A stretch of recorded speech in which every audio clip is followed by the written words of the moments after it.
sous Navin Ramgoolam dans le passé, et maintenant, peut-être encore plus sous Anirudh Jagnat, la police, et surtout CCID, prend l'ordre avec le gouvernement et arrête Dimoun à la légère et arbitrairement. Mais là, c'est qui est arrivé. Avant, tu peux arrêter Dimoun Bonavini. Là, c'est le contraire, mais tout aussi inacceptable. Ça veut dire que Dimoun qui visait peut arrêter, pas arrêter l'ordre du gouvernement. Et la Constitution claire, le travail commissaire de police aux jours les jours, les peines à droit prend l'ordre en personne. Le 29 mars, l'ICAC demande au commissaire de police faire le nécessaire pour arrêter Dayal.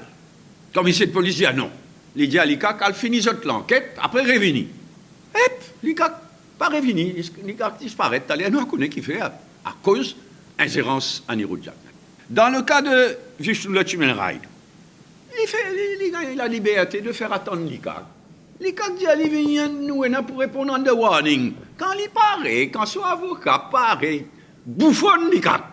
Mais mardi dernier, nous avons gagné la réponse dans le Parlement. Coup de théâtre, répondant à une question MOPNQ, mardi dernier, carrément, il dit carrément qu'il y a une demande commissaire de police, pas ni de Chimelraid ni de Val. Il prend le lit, il viole la Constitution pour dire au commissaire de police, arrive qu'arrive. Quand même, il dit, Dayal peut étrangler un témoin. Non, pas arrête.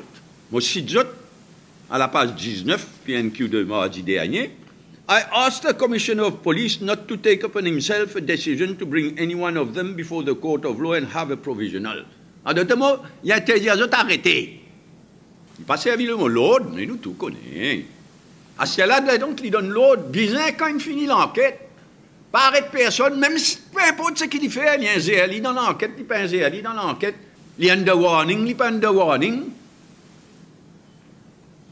Il laisse finir toute l'enquête, pas tout ça, pas arrêter ça, envoyer des pipis, les là à guetter. Alors qu'il dans le cas d'Ayal, le témoin qui n'a enregistré Dayal, une réelle l'ICAC pour dire qu'il peut faire pression, là, il peut faire l'argent, il peut rodastéli, il peut menacer, pas arrêter personne. Pas arrêter ni Dayal, ni le Chimelraid. Et moi, pas tout l'ICAC qui ne fait rien, là, ça va une déposition de sa témoin, là.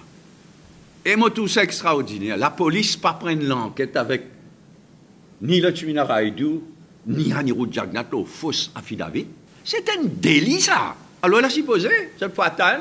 Si Anirudh Jagnat a la police, il y a un affidavit, une jurée, il y a un premier ministre, une vindia, il faut ça affidavit là. Publiquement, il y a un communiqué de presse. La police pas bougé. Bien mettre fin à une ingérence politique dans le travail commissaire de police, CCID et la police en général. Quand nous trouvons un premier ministre, il donne une directive au commissaire de police et il rend ça public. Mais imaginez un coup, dans quel état d'esprit la police était en général. Dans quel état d'esprit l'ICAC était en général. C'est pourquoi tout ce qui nous peut trouver là, il rend moi encore plus méfiant, sceptique concernant l'ICAC sur l'indépendance et sur le travail en général. La nouvelle constitution, il y a encore un projet de constitution. En fait, il y a 3 parties, il y a 3 volets. Une déclaration de principe du MMM, qui en fait est une réactualisation de nos programmes. Deuxièmement, un code de conduite pour nos militants et militantes. Et troisièmement, un statut du MMM, le fonctionnement interne du MMM, un statut et règlement intérieur du MMM. La première partie, donc, c'est une déclaration de principe du MMM, comme on peut dire, c'est une réactualisation de nos programmes. Me permettez-moi de dire que c'est un très beau texte. Le Task Force bien discuté et bien drafté. C'est un très beau texte. Dans toute nouvelle instance, nous pouvons discuter en profondeur de ce nouveau programme du MMM réactualisé. Deuxièmement, là, le code de conduite de nos militantes et militants. Mon pas quoi pour une grande polémique là. Troisième partie de nos nouvelles constitutions, une constitution pour le 21e siècle. Le statut et règlement intérieur du MMM, c'est un texte très idéaliste, très compliqué. Le 1er mai, nous passons toute la journée entière, comme l'année dernière d'ailleurs, même l'équipe Dimoun, la journée entière. Et ensuite, après un débat toute la journée. Ensuite, nous pouvons passer à une procédure prévue dans la constitution actuelle du MMM.